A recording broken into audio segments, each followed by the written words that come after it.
శ్రీ సీతారామాభ్యాం నమః. శ్రీ గురుభ్యో నమః. శ్రీమద్ వాల్మీకి రామాయణము అరణ్యకాండము 4వ సర్గము. రామలక్ష్మణులు విరాధుని వధించి అతనికి శాప విముక్తిని కలిగించుట. విరాధుడు ఆ రామలక్ష్మణులను తీసుకుపోతూ ఉండగా చూసి చక్కని భుజ సౌందర్యం గల వైదేహి వ్యాకులపాటునకు లోనై తన 2 చేతులను పైకెత్తి బిగ్గరగా అరిచింది.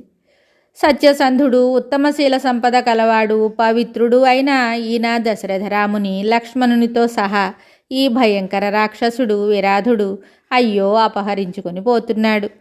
ఓ మహారాక్షసుడా, ఇక్కడ ఉన్న నన్ను తోడేళ్లు గాని పెద్ద పులులు గాని అట్లే చిరుత పులులు గాని తినివేయగలవు.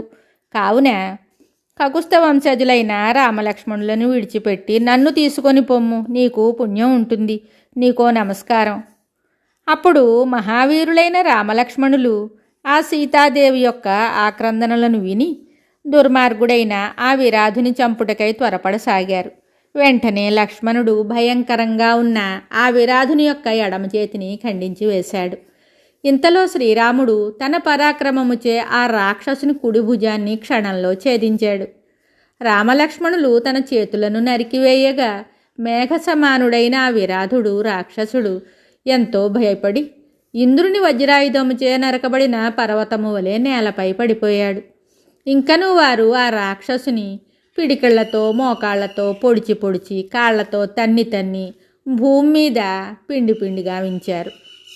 రామలక్ష్మణులు ఆ విరాధుని ఎన్ని బాణములతో కొట్టినా కూడా, ఎంతగా ఖడ్గములతో గాయపరిచినను, చేతులను ఖండించి క్రింద పడవేసి ముష్టిఘాతాదులతో నుగ్గు గావించినను ఆ రాక్షసుడు మాత్రము చావలేదు.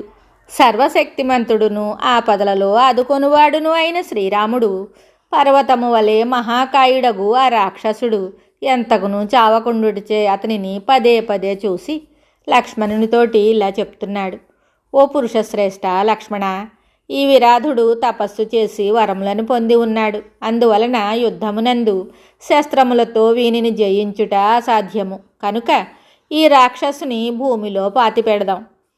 శ్రీరాముడు చెప్పిన మాటలను విని ఆ రాక్షసుడు విరాధుడు పురుషశ్రేష్ఠుడైన శ్రీరామునితోటి ఇట్లు వినమ్రమైన మాటలను చెప్తున్నాడు. ఓ మహాపురుష, ఇంద్రుని అంతటి బలశాలివైన నీ దెబ్బకు చచ్చాను. నా మోహవశమున ఇంతవరకును నేను నిన్ను గుర్తింపలేదు. నాయన, నీవు కౌసల్యాదేవి యొక్క నోముల పంటవైన శ్రీరాముడవని ఇప్పుడు గుర్తించాను. ఈమె మహాసాధ్వి అయిన వైదేహి అనియు ఇతడు వాసికెక్కిన లక్ష్మణస్వామి అనియు నేను తెలుసుకున్నాను. నేను తుంబురుడు అను గంధర్వుడను. కుబేరునిచే శాపమునకు గురి అయ్యాను. ఆ ప్రభావమున నేను ఘోరమైన ఈ రాక్షస రూపాన్ని పొందాను. అప్పుడు నేను పశ్చాత్తాపడి ఆయనను పరిపరి విధములా వేడుకున్నాను. అంతట కుబేరుడు ప్రసన్నుడై ఇలా చెప్పాడు. మహాయశస్వి అయిన దశరథుని పుత్రుడగు శ్రీరాముడు యుద్ధమున నిన్ను చంపగలడు. అప్పుడు నీవు స్వస్వరూపాన్ని తుంబుర రూపాన్ని పొంది స్వర్గమునకు చేరగలవు అని.